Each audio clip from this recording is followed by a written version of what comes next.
Emmanuel Macron foule la terre du Bénin. Il est actuellement reçu au palais présidentiel à Cotonou, là où sont exposées des œuvres restituées récemment par les Français.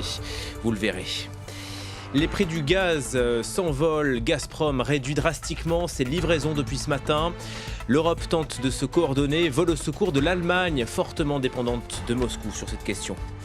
Et puis la victoire officielle du oui en Tunisie. La nouvelle constitution a été adoptée. Une victoire pour le président Kais Saied, mais une victoire en demi-teinte. Seuls 30% des inscrits se sont déplacés. Bienvenue sur France 24, c'est la deuxième étape de la tournée africaine d'Emmanuel Macron après le Cameroun. Le président est donc au Bénin. La France veut écrire une nouvelle page et ça passe d'abord par la culture avec la restitution récente de 26 œuvres du trésor d'Abomey.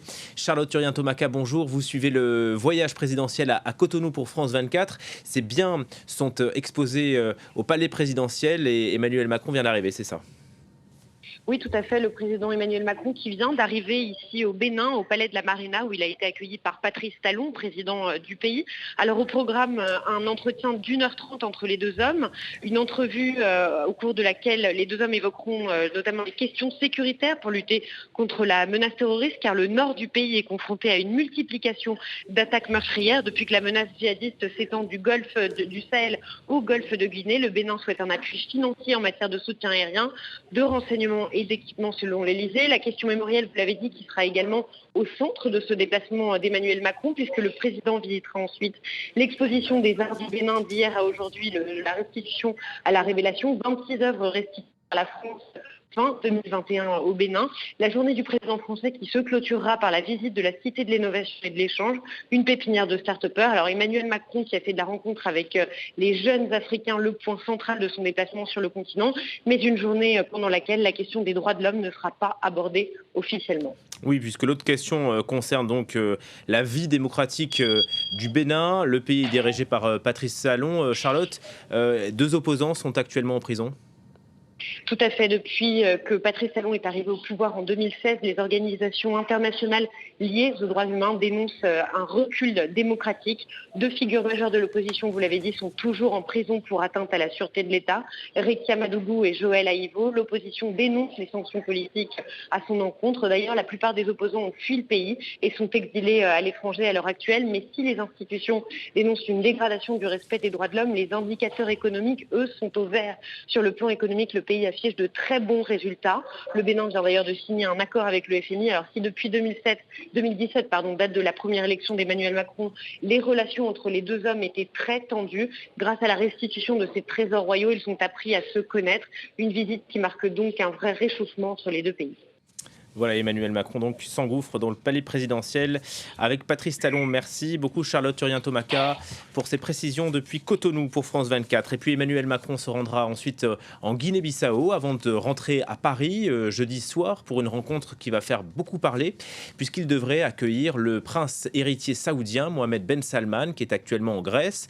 C'est sa première visite en Europe depuis l'assassinat du journaliste Jamal Khashoggi. Ethan Hadji. Une poignée de mains chaleureuses et l'hymne national saoudien qui résonne aux abords du bureau du Premier ministre grec. Mohamed Ben Salman, en visite officielle à Athènes, berceau de la démocratie, mais pour parler affaires. Les deux pays veulent renforcer leurs relations bilatérales avec une série de projets, des accords portant sur l'énergie, les transports maritimes ou encore la défense devraient être signés ce mercredi. C'est l'occasion de réaffirmer la force de notre relation stratégique. Nous signerons des accords importants et nous aurons l'occasion de discuter plus en détail des développements régionaux. Je vous avais promis que je ne viendrais pas les mains vides. La donne va changer pour nos deux pays et pour toute la région. Un retour en grâce en Europe pour le prince héritier saoudien, lui qui, depuis l'assassinat du journaliste Khashoggi en 2018, n'était plus en odeur de sainteté chez les Occidentaux, qui le considéraient comme le principal commanditaire. Mais la guerre en Ukraine et ses effets dévastateurs sur les prix de l'énergie semblent avoir changé la donne. On se souvient en particulier de ce cliché à Jeddah, datant d'une dizaine de jours, où Joe Biden et MBS se font un check du poing comme pour sceller la réconciliation de leur pays. Avant son arrivée au pouvoir, le président démocrate avait pourtant promis de traiter le royaume saoudien en paria en raison de l'affaire Khashoggi et de ses violations des droits humains. Mais aujourd'hui, la principale préoccupation des alliés occidentaux est de convaincre Riyad, premier exportateur de brut, d'ouvrir les vannes afin de soulager les marchés. Cette question pourrait s'inviter dans les échanges entre Emmanuel Macron et MBS. Le prince héritier est attendu à Paris dans les tout prochains jours. Et oui, il va falloir effectivement remplir les stocks de gaz en Europe à quelques mois de l'hiver. Depuis ce matin, les Russes limitent leur livraison à 20% de leur capacité. Le géant russe Gazprom a invoqué une énième opération de maintenance. Axel May. Moscou assure que c'est pour des raisons de maintenance technique du gazoduc Nord Stream que les livraisons à l'Europe vont être réduites par 2. Selon Bruxelles, il s'agit surtout d'une mesure de rétorsion aux sanctions prises par l'Union contre Moscou depuis le début de la guerre en Ukraine. Les Européens qui tentent de leur côté de reconstituer leurs réserves avant l'hiver et malgré l'opposition de la Hongrie de Viktor Orban, les 27 viennent de s'entendre pour une réduction coordonnée de la consommation de gaz de chaque État membre. Les Européens entendent aussi mutualiser leurs efforts en cas de grave pénurie. Il s'agit d'aider en particulier l'Allemagne, la première économie de la zone euro, étant encore très dépendante du gaz russe. C'est un signal vraiment important en ce moment, alors que le régime russe tente à nouveau d'utiliser l'énergie comme une arme, que nous en Europe montrions clairement que nous sommes unis sur ce sujet-là aussi. Si la situation demeure très tendue, l'économie russe, lourdement touchée par les mesures de rétorsion, devrait toutefois cette année, selon le Fonds monétaire international, en pâtir moins que les prévisions initiales. En revanche, et toujours selon le FMI, les pays européens souffrent davantage que prévu de la situation. Les Russes, toujours engagés dans leur guerre en Ukraine, leur stratégie interroge. La pause opérationnelle paraît se prolonger et Moscou semble aussi s'éloigner du front du Donbass pour multiplier les frappes dans le sud du pays. Alexandre Eberter. Des immeubles ravagés à perte de vue. Ce petit village à 60 km d'Odessa a été bombardé hier par l'armée russe. De la plupart des maisons, il ne reste rien, ou presque. Il y a quelques jours, c'est la ville de Kharkiv, au nord du pays, qui a été victime de tirs de missiles meurtriers. Plusieurs civils ont perdu la vie. Des frappes qui semblent intervenir presque au hasard, toujours sur des cibles civiles. Alors, quel est vraiment l'objectif de ces frappes russes ? Selon ce spécialiste, il s'agit surtout de faire peur. Faire craindre une invasion vers la Biélorussie, vers le sud, impose aux Ukrainiens de mettre une partie de leur armée sur ces fronts qui n'existent pas, mais avec le potentiel. Donc ça fait moins de troupes qui sont disponibles, par exemple, sur le Donbass. C'est la même chose pour la défense aérienne. Plutôt que d'avoir la possibilité de tout concentrer là où il y a des combats, les Ukrainiens doivent en laisser un peu partout sur leur territoire. Et forcément, ça permet aux Russes d'avoir leurs hélicoptères et leurs avions de chasse qui peuvent se battre en première ligne. Mais ces frappes presque aléatoires ne font pas forcément partie d'une grande stratégie bien rodée. Au contraire, elles seraient révélatrices des difficultés de l'armée russe sur le terrain. C'est aussi la preuve que la Russie est arrivée au bout de sa logique. Elle ne prépare même plus une invasion, elle ne prépare pas des attaques, elle ne prépare pas une offensive, elle tire plus ou moins au hasard. Elle n'est pas en mesure d'arrêter les flux d'armements occidentaux qui vont en première ligne. Donc aujourd'hui, il n'y a pas de logique réelle, simplement c'est une démonstration. Ils peuvent faire craindre à la population de se faire tirer dessus partout et en tout temps. Des bombardements loin du front qui pourraient donc s'intensifier dans les prochains jours. Hier, au moins 9 frappes ont été signalées dans le sud du pays.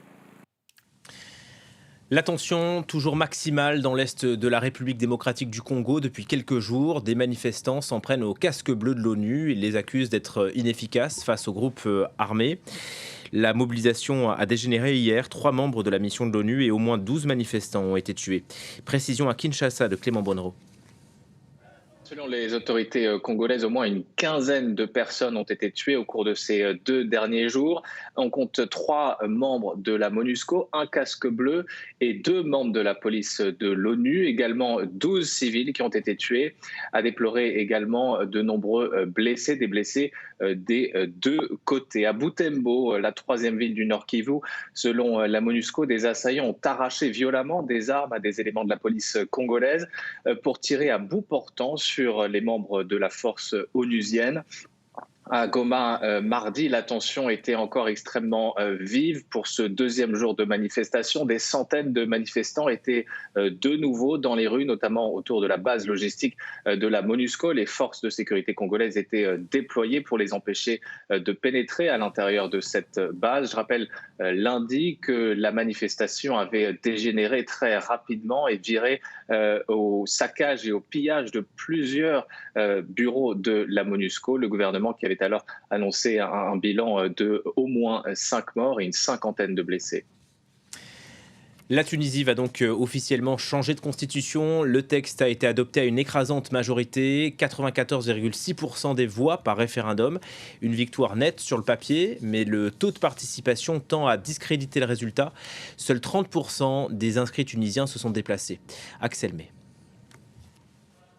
Un oui massif. Après le vote, lundi, les résultats, mardi soir.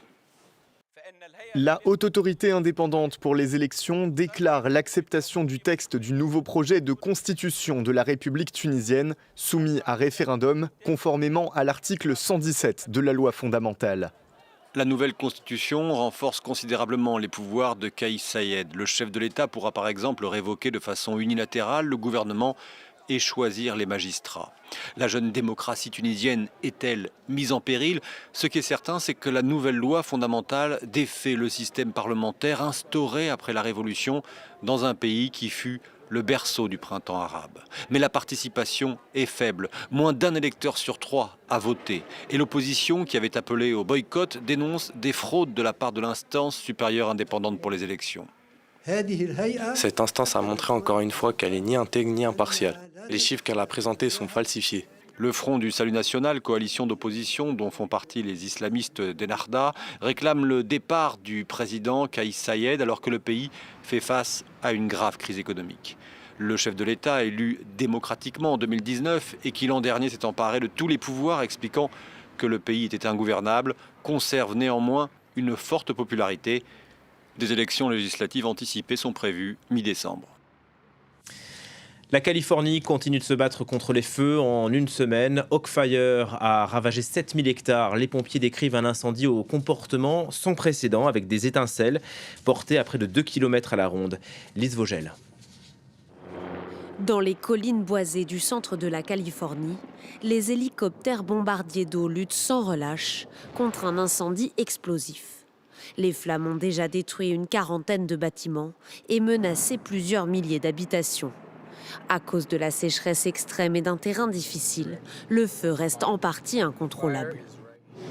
Il y a beaucoup de souches d'arbres au sol et puis c'est très escarpé. Tout ça fait que le feu est particulièrement violent. Depuis vendredi, plus de 7000 hectares ont déjà été dévorés par les flammes, conduisant à l'évacuation de plusieurs milliers d'habitants. Ils sont venus il y a 15-20 minutes et on dit à tout le monde de partir. À partir de 4 heures, le courant a été coupé et le feu est venu vers nous de plus en plus vite. Face à cet incendie gigantesque, près de 3000 pompiers et 24 hélicoptères restent mobilisés. Leur plus grande crainte est de voir le feu se propager jusqu'au célèbre parc de Yosemite, qui abrite de précieux séquoias millénaires. Un important tremblement de terre aux Philippines ce mercredi. Un séisme de magnitude 7 a fait trembler le nord de l'archipel. Une personne a été ensevelie par un immeuble. Il y a 4 morts au total. Le bilan est encore provisoire. Les gratte-ciel ont tremblé jusque dans la capitale Manille, située à plus de 300 km de l'épicentre. On connaît l'une des équipes qualifiées pour la finale de l'Euro féminin de football, c'est l'Angleterre, favorite de la compétition. Elle a écrasé hier soir la Suède, 4-0. Alexandra Quarini.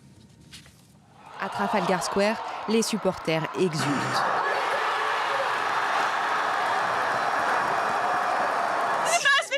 Le premier quart d'heure a été incertain, mais c'est incroyable de voir les filles s'en sortir. Et 4-0, c'est incroyable.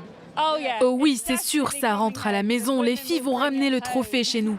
À la 34e minute, les Anglaises ouvrent le score avec un but de Beth Mead.